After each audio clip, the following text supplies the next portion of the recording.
écrivains, écrivaines. Le point littéraire, tous les mercredis de 20h à 21h sur Royal FM.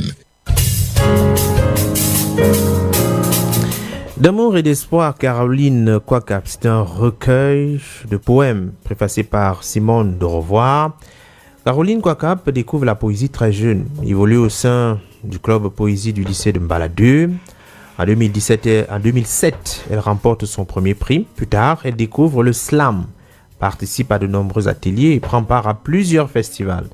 C'est une poétesse, slameuse, à l'âme sensible et rebelle, qui s'enfaille et s'enflamme contre les mots, mot contre mot. Elle est par ailleurs enseignante de philosophie, d'amour et d'espoir et son deuxième recueil de poèmes publié. Caroline Kouakap, bonsoir et bienvenue. Bonsoir Jean-Jacques Foucault et merci de me recevoir sur les ondes de Royal FM. Déjà sur le titre d'amour et d'espoir, pourquoi pas et aussi de désespoir? Eh bien, dans l'amour et l'espoir, il y a le désespoir. Oui, justement au regard de la lecture, au regard des poèmes qui sont alignés, il y a toutes les facettes de l'amour qui sont présentées. Tout à fait. Le désir, l'envie, parfois le désespoir. Justement, la déception. La déception. La tristesse. La crainte. La fragilité lorsqu'on est amoureux. Oui. Alors, qu'est-ce qu'on a essayé finalement de transmettre? Qu'est-ce qu'on a voulu dire au public en décrivant les différentes étapes de ce sentiment qui est tout à fait particulier? En fait, on a juste voulu montrer, comme tu le dis si bien, les différentes facettes de ce sentiment. Et en fait, c'est l'amour qui construit et qui détruit en même temps. Oui. C'est l'amour qui fait tout et qui est capable aussi, quand on dit qu'il fait tout dans le meilleur sens, dans le bon sens comme dans le mauvais. Donc c'est la raison pour laquelle on ne pouvait pas parler de l'amour dans un seul sens. Oui. Il fallait qu'on... Et puis ce sont les étapes que nous traversons tous. Quand on commence à aimer, il y a plein d'étapes qu'on traverse. Donc j'ai voulu que chacun dans sa situation en fait se reconnaisse dans au moins un de ces textes. Dans quel état d'esprit la slameuse ou était-ce que vous êtes a écrit ce recueil? Dans quel état d'esprit? Amoureuse, en colère, partagée. En ce moment-là, quel était l'état d'esprit ou on va dire les conditions qui meublaient la rédaction du livre? En fait, le sentiment qui m'a animée lorsque j'écrivais ces textes, parce que ces textes n'ont pas été écrits d'un trait. Voilà, donc ça a pris des années. Et voilà, on peut imaginer tout ce qu'on peut traverser au moins en une année. Donc, c'est des sentiments qui se mêlent, qui se transforment, qui se changent. Et l'état d'esprit qui m'anime, c'est en fait beaucoup plus, c'est l'état d'esprit de quelqu'un qui est accablé, et qui a envie d'abandonner, mais qui réussit quand même à trouver les voies et moyens pour se dire que non, ça vaut la peine de continuer. Il y a plusieurs textes, Parle-moi, qui est l'un, du moins celui qui m'a d'abord parlé. Je ne sais pas pourquoi.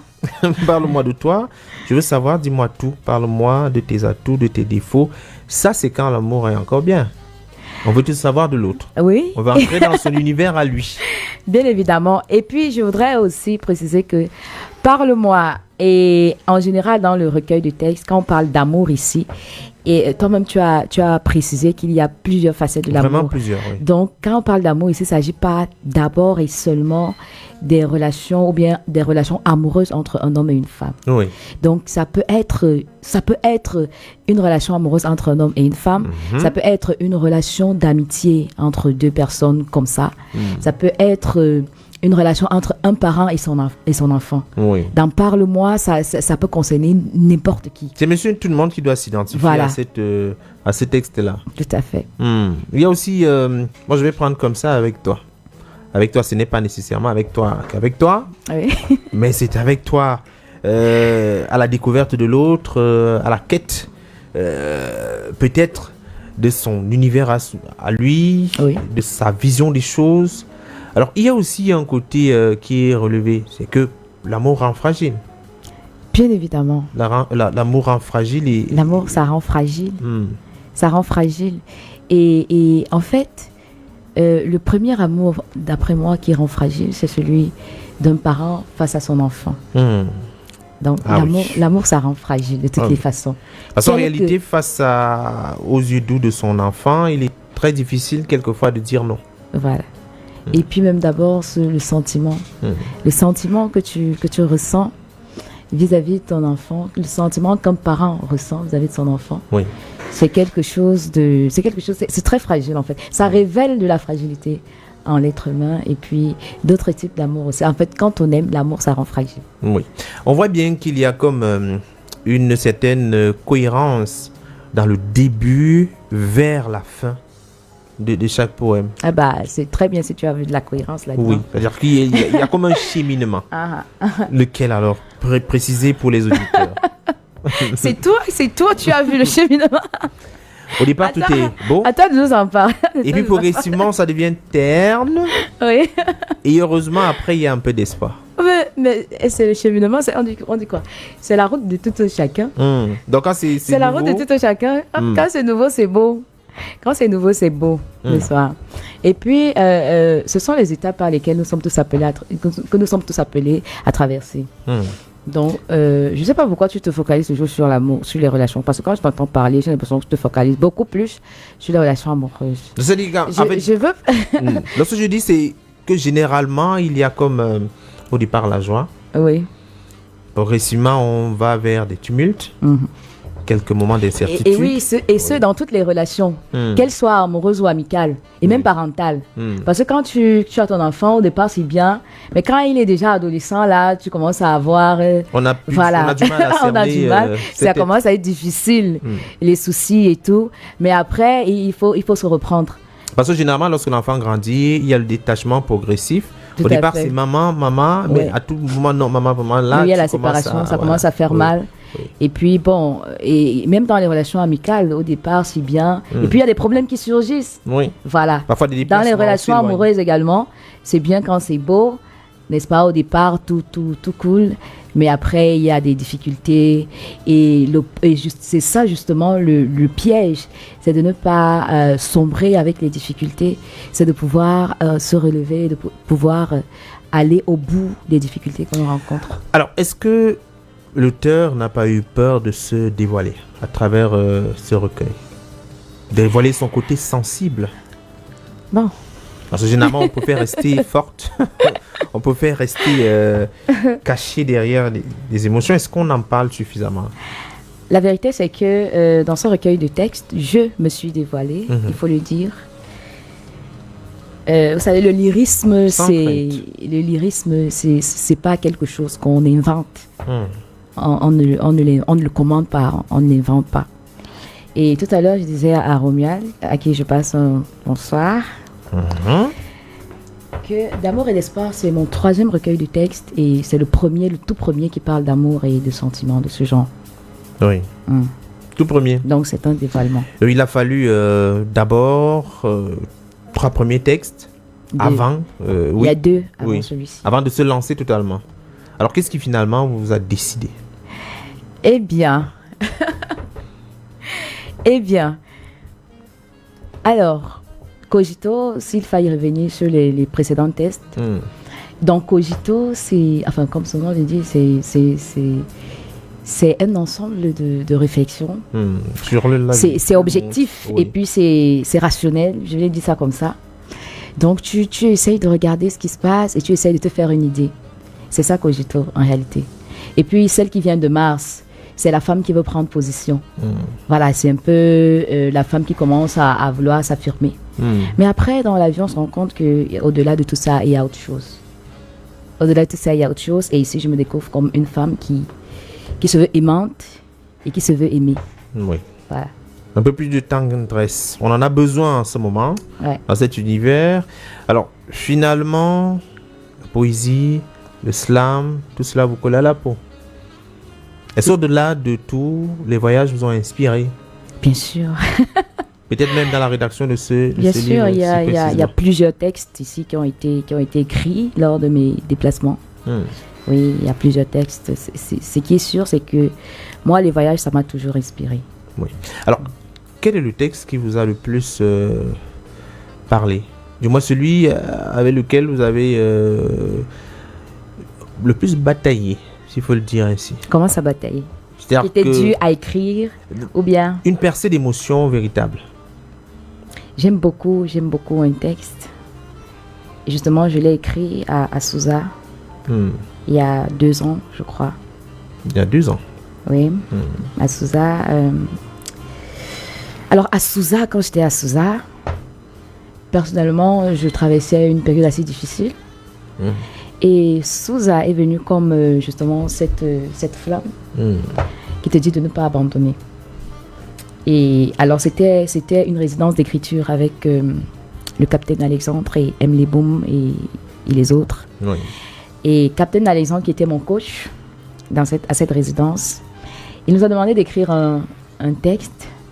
Et bon, on a écrit plusieurs textes à Sousa. Il y a plusieurs textes ici qui ont été écrits à Sousa. Mais celui que j'ai préféré, c'est la marche poétique. Oui. On va profiter de ce slam, parce qu'on ne peut pas vous laisser partir sans nous faire profiter de vos talents de slameuse quand même. Ok. Pèlerin en quête d'émotions, chercheur de mots d'univers de vers et de terre poétique, esprit au souffle de liberté. Nous sommes partis par les terres rouges de nos villages, par les renflements des benskins, par les oiseaux éclaireurs dans le ciel, par le flambeau de nos lettres, l'enthousiasme de nos plumes et la sincérité de nos mots. Nous sommes partis en amoureux du monde et de l'existant, en admirateur secret de la beauté de l'être de soi et de l'ailleurs, confiant à la rencontre de nous-mêmes, et nous avons rejoint le lieu sacré de nos divinations. Nous sommes là, la forêt se révèle à nous, les arbres de nos souvenirs oubliés se dressent devant la porte de nos cœurs, les corbeaux croissent au rythme du sacrifice de la parole, les fourmis par milliers, les bêtes et bestioles de celles qu'on peut voir, de celles qu'on ne voit pas. Nous sommes là, cueilleurs de mots, chasseurs de souffles nouveaux, occupant la terre de nos rêves, au milieu de laquelle coule une rivière. C'est la rivière de notre enfance. Elle vient, elle part, elle vient, elle part, elle coule et emporte avec elle l'innocence de nos premiers jours, l'insouciance de nos premiers pas, le trouble de nos premiers rêves, la flamme de nos premiers vœux, la raison de nos absences passées, nos peurs surmontées, nos désirs refoulés. Elle est là, signe que ce qui est demain ne sera, que ce qui n'est pas demain adviendra. Elle vient, elle part, elle vient, elle part, elle vient, elle part, comme la vie. Eh bien, nous nous apprêtons également à partir. Caroline Kouakap. Oui, on s'apprête à partir. Philosophe. Alors, toutes ces casquettes pour une femme, c'est pas trop lourd à porter lorsqu'aujourd'hui on célèbre la journée de défense des droits des femmes. Ça n'a même pas encore commencé, les casquettes. On va en ajouter encore. Ouais, encore. On estime qu'il y a encore place. On peut, oui. On se réalise au max. Alors, le livre sera présenté, faut dire la semaine prochaine. Oui, justement, le livre sera présenté la semaine prochaine, exactement vendredi le 15 mars à 15h au Musée national. Dans le cadre de l'après-midi du livre que l'Institut Goethe organise et dans le cadre également du Salon international de l'industrie du livre de Yaoundé Sili. Oui. Voilà. Publié les éditions, le livre est publié aux éditions Lupepo de Monsieur Machadier Yogolipaka, à qui je dis bonsoir. Caroline Kouakap, merci d'être passée à la radio. Merci Jean-Jacques. Merci à tes auditeurs. Merci. Peut-être à la prochaine. D'accord.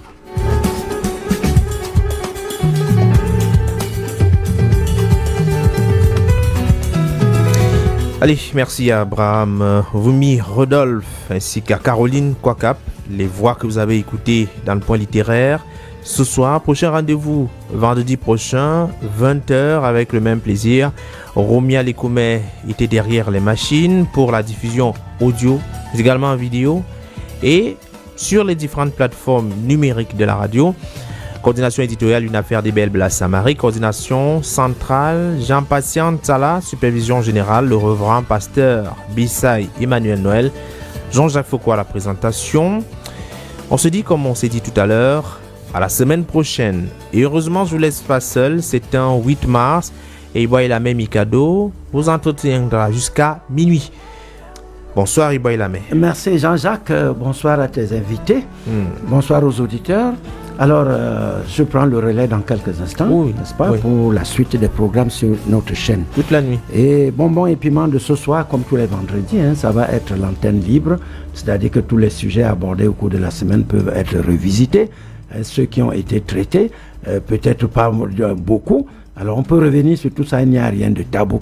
Avec en prime quand même aujourd'hui, tu l'as si bien souligné, le 8 mars qui honore les dames, les femmes du Cameroun, d'Afrique et du monde. Alors cela a été, n'est-ce pas, une grande fête et on va raconter un peu comment ça s'est passé dans la capitale tout au moins. Mais il y a eu la pluie. Oui, beaucoup, il pleut encore apparemment là-dedans. Oui. Est-ce qu'on est contre la fête ou la célébration des femmes? Non, on dit très souvent que la pluie vient balayer l'atmosphère. Ou chasser les arbres.